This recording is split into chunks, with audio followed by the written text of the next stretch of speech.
शबीर अहमद उठो गोड़ियार का फरमाइश। प्यारा दोस्तों वली अकबर तव्हां साम्हूं ही गानो जो ॿुधायां पियो इन केसर जो सिलेक्शन मास्टर मोहम्मद खान चवाण जो असां हयात कपूर जो शागिर्द कंपनी में साम्हूं वेठो आहे। ख़ुदा इन ढोलकरा मिठड़ा जी अली अकबर जानी जी आज निमाण जी पंहिंजे बाबू जे नाले ते पियो ओ अचण जी ॻाल्हि न कर मन लॻी पैरा वया वायन ओ वॾा दुश्मन वायल प्यारा खुले विया राज सही सारा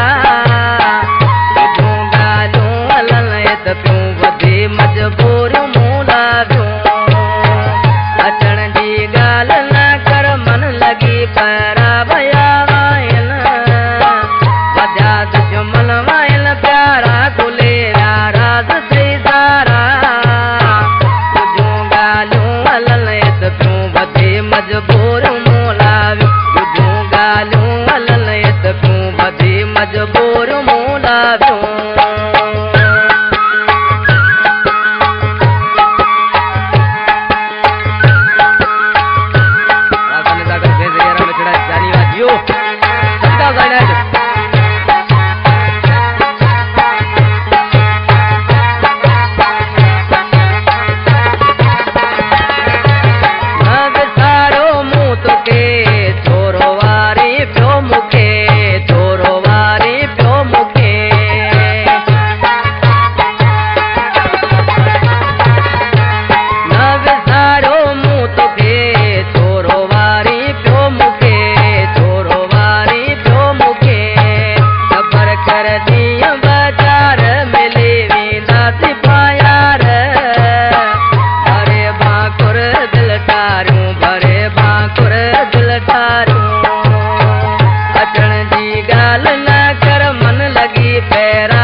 खबर सारी आहे मूंखे खबर सारी आहे मूंखे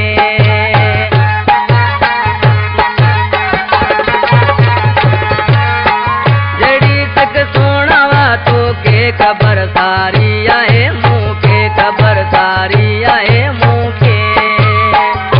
दुश्मन पिया सलाहूं कनि थोरो सोच ओ जाने मन अथन दिल में घणियूं बायूं अथन दिल में घणियूं बायूं अचण जी ॻाल्हि न कर मन लॻी पैरा वया वायन वॾा दुश्मन वायल प्यारा खुले विया राज सही सारा ॿुधूं ॻाल्हियूं हलनि त पियूं वधे मजबूरियूं मूं लाॻियूं ॿुधूं ॻाल्हियूं हलनि त पियूं वधे मजबूरियूं मूं लाॻियूं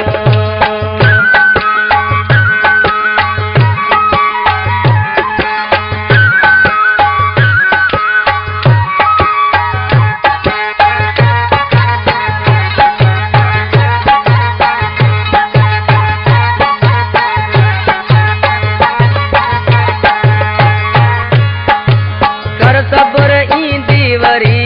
गद गुज़ारियल हू घड़ी गद गुज़ारियल हू घड़ी